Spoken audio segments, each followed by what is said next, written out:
What's good, savvy investors? It's your savvy investor Dexter with another video. And as you can see in the title, it's crazy. How I bought a house for $40, $40.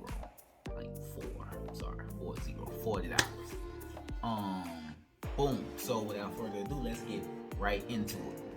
All right, bam. So this is actually an older deal that my partners and I came across. I would say about 4 or 5 months ago. We kind of been sitting on it, and it's one of those deals that for wholesalers, it's really not a deal. So it's one of those deals that'll probably get junked that comes through a wholesaler's pipeline, and that's kind of how it came through our pipeline. It was one that none of my partners wanted to really have anything to do with. So I went on the appointment with the lady. Property was I think it's probably was built in the 50s. It's super old. She didn't really want to have much to do with the property. It was a property she actually grew up in, right? So the property has a couple of liens on it, got a couple of, things that'll hold up title. I think maybe 40 grand, 30, 40 grand or whatever. But anyway,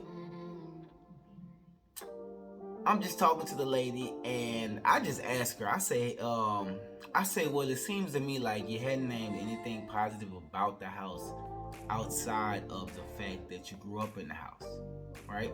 As of now, it's more of a headache, an eyesore, a liability than it is anything else in your life, and you also have no help with it. So after her and I had a meeting of the minds after about 40 minutes, I said, hey, you can always donate it to my nonprofit. And she's like, cool. She's like, forget it, I'm done. And call over the notary. We get the quit claim deed filled out, get it notarized. Ask me how much the notary cost me. $40, right? That's what I mean when I say I bought the house for $40. I had to pay for the notary, I had to pay for something. So yeah, man. And we got this deal through cold call marketing. It was one of my partners. It was a list that we gathered from. I think it was a virtual driving for dollars list that we built. I'm not sure if anybody else does it. That's a tactic that we was using in our business. Something that we'll probably be amping back up in a couple of months. We're starting to systematize things a lot better over here. But that's for a whole nother video. But yeah, man, I got the house for 40 grand. So now the question is, what are you gonna do with the house, right? So we have a thing called, I guess the term would be prescription, I know normally when you use the word, you say, a lien prescribes. It's the time period that a lien can come off a property, depending on what type of lien it is. I'm not an attorney, so you have to look this up in your own state. But just look up prescription laws. How you spell it, I'm not sure. I think you spell prescribe, Prescribe.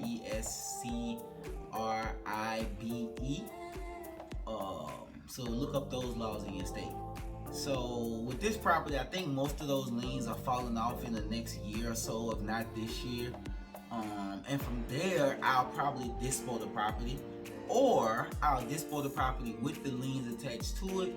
I'll just dispose the property on the finance terms, sell it for more than what the amount on it owed is, right? And I collect that difference. I just take in their payments over time. And with the payments that they pay me, I take them down to the city and I pay it down, right? And I keep some, maybe I bust it in half. But however you slice it, we got it for $40. Disappointed. I can't lose. I'm trying to turn it into cash flow. Obviously, I can't. If I could sell it for cash, if it was a clean title, it'd be a lot easier. Maybe sell it for a quick $10,000, $20,000. But it's gonna take a special type of buyer for this one. I hadn't really hit the pavement and found that buyer, but that's something I'm about to get on as of this week. It's the wonderful time in America that they call tax season, right? So you're gonna have a lot of people that's gonna have money and they need somewhere to put it in, versus going to buy a car or another television or another couple of televisions or whatever you do, you do with your money that doesn't yield a result of residual income. Whatever you do outside of that, maybe you don't do that this year and you and your buddy come together and y'all put $50,000 together and buy this property and renovate it or build something else right there. But at that point, you've invested in yourself and your future. So with that being said, I'm out.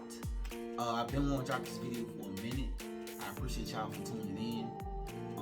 Check me out on TikTok. I just got my kind of TikTok kind of going a little bit. You know, it's kind of cool. I'm not a social media guy, but yeah, anybody out there that's a social media person that can help me as far as editing and kind of linking the platforms and all that cool stuff, I'm more than welcome to open up with a sit down with you.